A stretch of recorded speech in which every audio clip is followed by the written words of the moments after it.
আমি আজকে এসেছি কোথায় জানো? পশ্চিম মেদিনীপুরে আমার মাসির বাড়িতে। মাসিমা নেই, মেসোমশাই আছে, বয়স হয়েছে, ভেবেছি এত দূর যখন এসেছি তাই একবার দেখা করে যায়।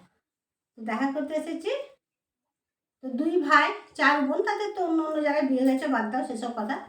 চার ভাই, দুই ভাইয়ের মধ্যে ছোটো ভাইয়ের বাড়িতে ছোটো ভাইয়ের বউ আজ আমায় খেতে দিয়েছে। দেখো প্রথমে এই শাকটা যদি তোমাদেরকে আমি নামও বলি না, বুঝতে পারবে না।